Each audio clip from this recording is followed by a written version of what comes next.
But this story also has a word for those of us who are inside the gate.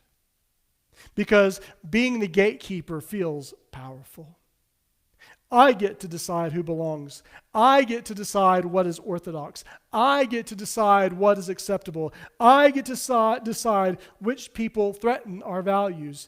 And when we can convince ourselves that guarding the gate means we are protecting God,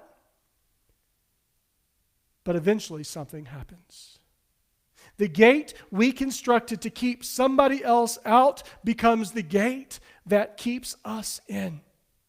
And suddenly what we call protection has become a prison. Because if God is already outside the gate, then refusing to leave the gate doesn't protect God. It prevents me from encountering God. And if God is present in the stranger, and I refuse the stranger, I've missed God. If God is present in the wounded, and I shame the wounded, I have missed God. If God is speaking through someone I was taught to distrust and refuse to listen, I have missed God. And here is the tragedy.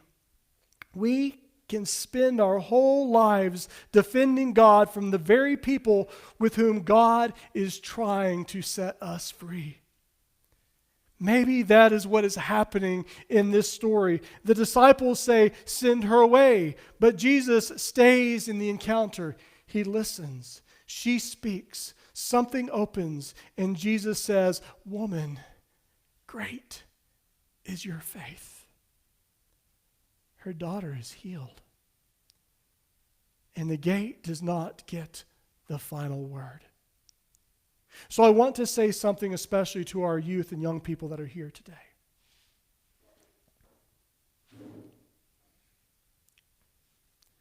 Some of you are still trying to figure out who you are. Some of you may already know there are things about you that don't seem to fit neatly into the boxes adults have created for you. Some of you have questions. Some of you are trying to figure out whether there is actually room for you in the church.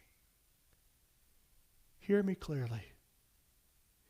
You do not have to become someone else's version of yourself in order to bear the image of God. You already do. You are not a problem for God to solve.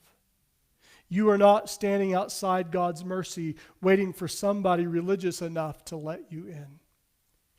And if someone has ever built a gate in God's name and told you that you are on the wrong side, remember, the gatekeepers don't own God. And for those of us who have spent a lifetime in church, maybe our question is different. What gates are we still guarding? Whom are we still afraid to hear?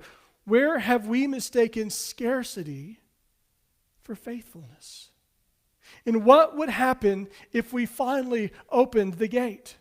Because the Canaanite woman knew something. There was enough.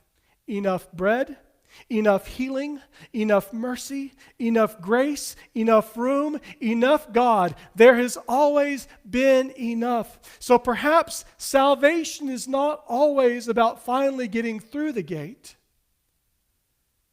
Sometimes salvation is discovering that the gate was never God's idea in the first place. And maybe some of us who have spent our lives standing outside need to hear, you are already held in the mercy of God.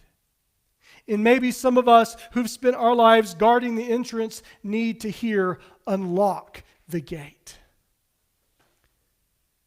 Because you may discover that the person you were trying to keep out was never the prisoner. You are. And Christ has come to set us both free. Amen.